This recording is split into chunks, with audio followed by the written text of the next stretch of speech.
Assalamualaikum warahmatullahi wabarakatuh. Halo semuanya, kembali lagi dengan saya Fatimah Zahra Nisa dengan NPM 220820105156. Kali ini saya akan kembali mereview materi mata kuliah pengantar sistem informasi minggu ke-5 sekaligus minggu ke-6. Dan yang pertama adalah materi pada minggu ke-5. Konsep DIKW, Data, Information, Knowledge, dan juga Wisdom.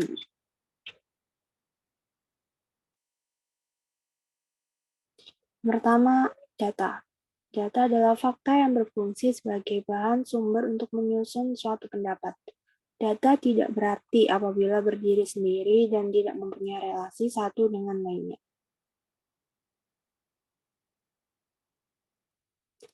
Tipe-tipe data ada 3, yaitu data sebagai fakta. Artinya data merepresentasikan fakta tentang apa saja yang ada di dunia ini. Kemudian yang kedua, data sebagai sinyal, yaitu data yang dapat dirasakan oleh sensor. Dan yang ketiga adalah data sebagai simbol, yaitu data yang mengandung simbol. Kemudian yang kedua tentang information. Apa itu informasi? Informasi adalah data yang diberi arti dengan keterhubungan antar data.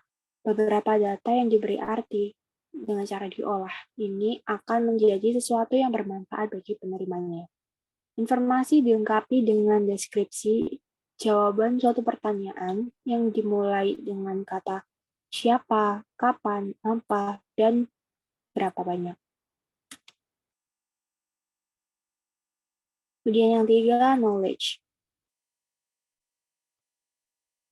Knowledge adalah know-how dan merupakan hal yang memungkinkan mentransformasi dari informasi menjadi instruksi. Knowledge merupakan kombinasi dari data dan informasi yang melibatkan pendapat ahli, skill, dan pengalaman untuk menghasilkan aset yang bernilai untuk digunakan dalam pengambilan keputusan. Kemudian ada teori knowledge. Yang pertama, communicating knowledge, yaitu artinya knowledge dapat ditransfer. Nah, paling umum bentuknya adalah melalui tulisan. Kemudian yang kedua, situated knowledge. Itu knowledge spesifik untuk situasi tertentu. Dan knowledge ini bisa berasal dari trial dan error atau belajar dan juga pengalaman. Yang ketiga ada partial knowledge, yaitu knowledge yang tidak lengkap atau terbatas. Itu bisa membuat kita mengambil keputusan secara begitu saja, jadi kurang pertimbangan. Kemudian scientific knowledge, itu dihasilkan dari metode saintifik, yaitu observasi, pengalaman, formulasi, dan juga testing hipotesis.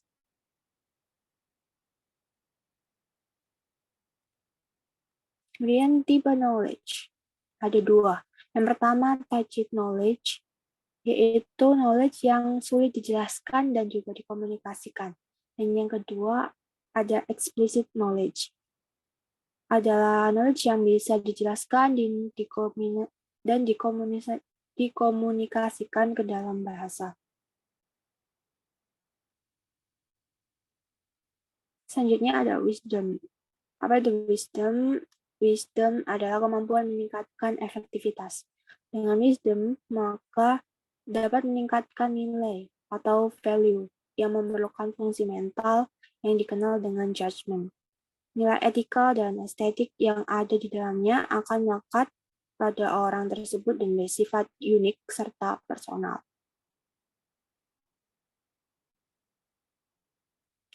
Nah, berikut ini adalah diagram flow dari DIKW hierarki. Untuk lebih jelasnya, contoh kasus sederhana dengan DIKW. Yang pertama, data. Data tersebut adalah air. Kemudian, jika diproses menjadi informasi, air turun dari langit atau bisa berarti hujan. Kemudian, dari informasi tersebut kita mendapatkan knowledge, maka jika kehujanan maka bisa menjadi bahasa. Nah, dari knowledge dan informasi dan data tersebut, kita bisa mengambil keputusan atau wisdom, maka sebaiknya saya tidak keluar rumah atau saya harus membawa payung dan juga jas hujan.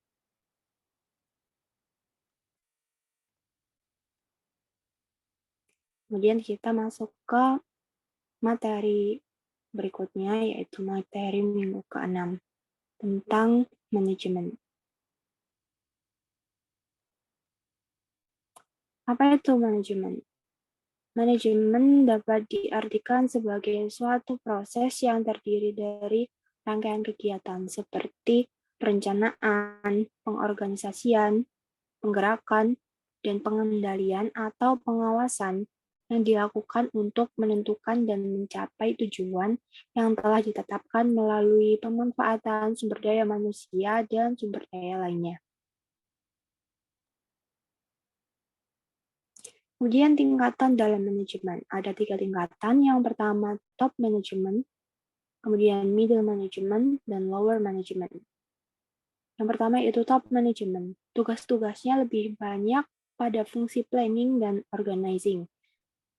Top management itu berfungsi sebagai menentukan rencana, keputusan, tujuan, serta kebijakan utama atau jangka panjang dalam suatu perusahaan atau organisasi.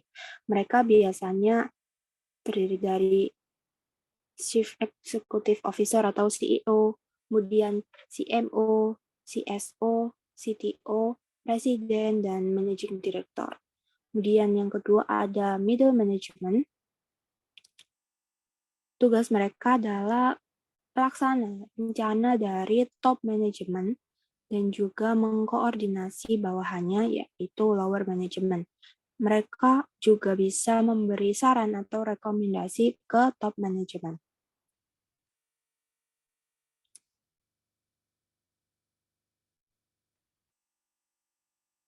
Tugas mereka mempersiapkan rencana jangka pendek. Kemudian yang ketiga ada lower management, yaitu mereka bertugas untuk pengawasan langsung biasanya terhadap operasional pada sebuah perusahaan. Jadi mereka bertanggung jawab menyelesaikan rencana-rencana dari manajemen yang ada di atasnya, yaitu middle management dan top management. Nah, middle management tadi biasanya diisi oleh orang-orang seperti marketing manager, purchase head, sales manager, operation manager, branch manager, finance manager. Sedangkan lower management ini lebih ke pengawas seperti supervisor, foreman, clerk, junior manager, dan juga inspektor.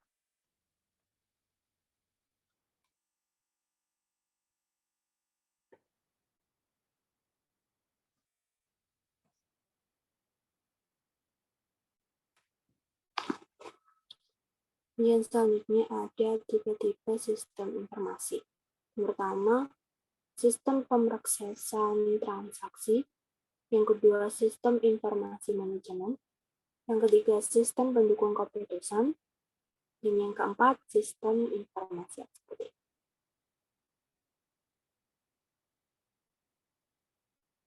Materi pada pertemuan minggu ke-5 dan ke-6 telah selesai. Terima kasih telah menyimak sampai akhir. Wassalamualaikum warahmatullahi wabarakatuh.